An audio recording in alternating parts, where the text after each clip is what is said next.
What's up everyone, it's Gus. We all know that Nintendo will be adding additional maps to Splatoon 3 over the course of the next 2 years. One of the cool things about this franchise is experiencing new maps for the first time and seeing the potential each map and mode has in the competitive Splatoon scene. The recent addition of Flounder Heights from Splatoon 1 has been great, and a Slosher Haven for myself.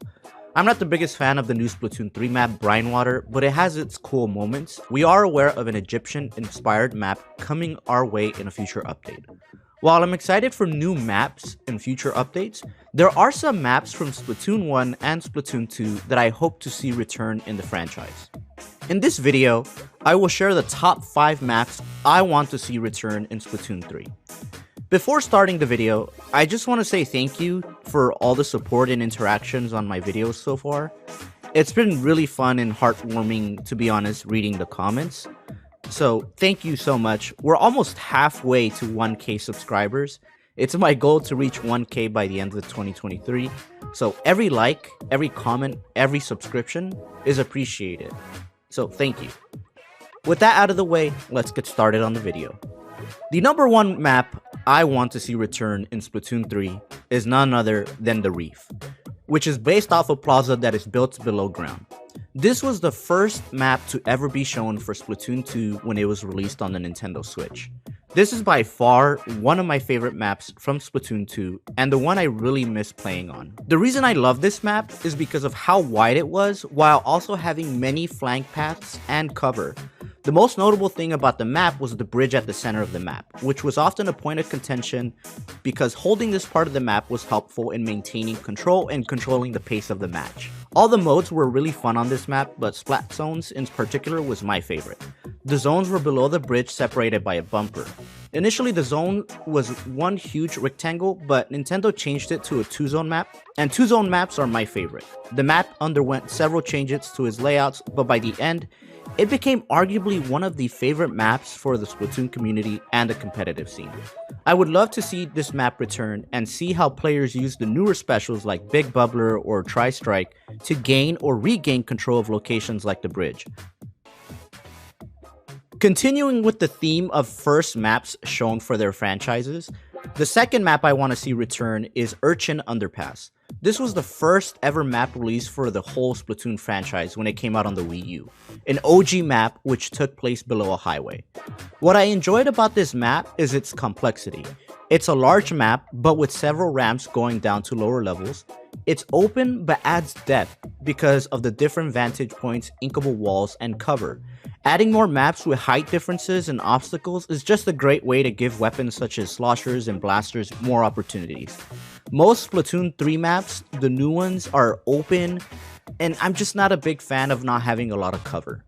Now, I did not play a lot of Splatoon 1, so I don't have a lot of fond memories of the modes on this map, but I really did enjoy playing Rainmaker on this map. Maybe it's because of how busted the Rainmaker was initially, but overall I enjoyed the route of where you would take the Rainmaker. It would be interesting in how this map would be redesigned with the new checkpoint system in Rainmaker, and where the 2 checkpoints may be located, if it's 2. The map is no stranger to redesign, so hopefully it does return. The map is done justice and does not receive the Mahi treatment. It would just be really cool seeing redesigned specials from Splatoon 1 like the Trizuka and the Killer Whale 5.1 return to where it all started. Moving on to another Splatoon 1 map, Bluefin Depot, a map based off an abandoned coal mine with a railway track above it.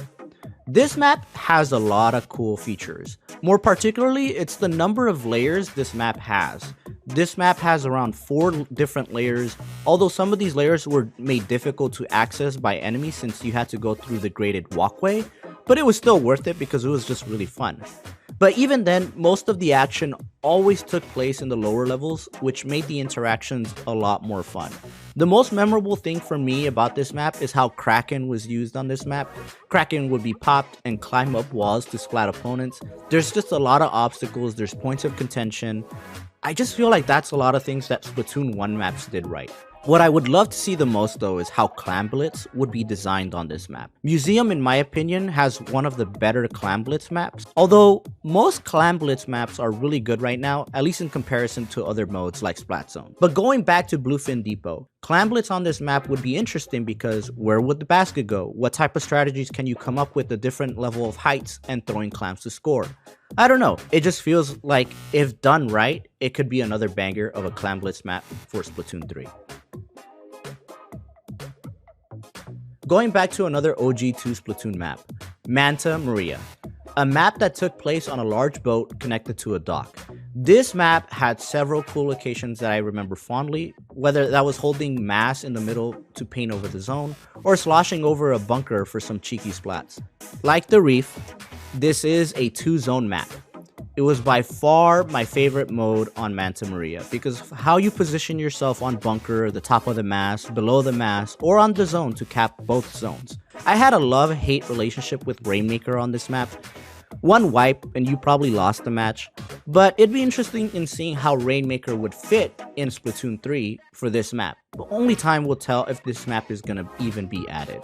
It would be fun to use Machine on this map again without the fear of being splashdown cancelled. One thing is always having those pesky chargers on Manta Maria, and even if you jump from the top of mast, they could still snipe you down. Alright, you've probably noticed the theme by now. Another 2-zone map. I think Splatoon 3 could benefit from better zones maps, to be honest, and I'm just a really big fan of 2-zone maps. I just like having the option to neutralize the zone without capping the zone sometimes. It creates more interesting play and strategy. But going back to the final map, I would love to see Piranha Pit return, a map located on a quarry with many conveyor belts throughout the map. This is a map that was originally released in Splatoon 1, but it came back for Splatoon 2, and I think it would be cool to see it come back for Splatoon 3. What I loved about this map is the use of things like the conveyor belts. I mainly want this map back for zones, like I said, as the other modes were okay to me, like Manta Maria. I had a love-hate relationship with this map mode, specifically on Rainmaker. One wipeout and you probably lost several points. But with checkpoints, maybe this mode can be decent again on this map. Nevertheless, Pit will likely not return because it's already appeared on 2 different Splatoon games, and Nintendo would probably bring back Moray Towers before anything. Please don't do that. I could just imagine like the new specials like Big Bubbler being placed in the zones and you getting on the conveyor belt to shred the bubble faster. And just using other specials would be really fun. Crab Tank, Tri-Strike. There's just a lot to experiment with this map. 2 maps that did not make the final cut were Humpback Pump Track and Black Belly Skate Park. 2 maps that were pretty much a slosher haven, given the curvy and awkward floor layouts, which gave buckets an edge in splatting opponents. The reason these 2 didn't make the cut is probably because I'm still traumatized by a certain special. This special killed the joy I had for these maps. Every time I saw a C-Jet on the other team, I prepared myself for the worst. But with that gone, I can enjoy them, right? Oh wait, you're still here. God. Well everyone, those were the top 5 maps I would love to see return in Splatoon 3. What do you think about my picks? What maps would you like to see return? Let me know in the comments, and like always, thanks for watching.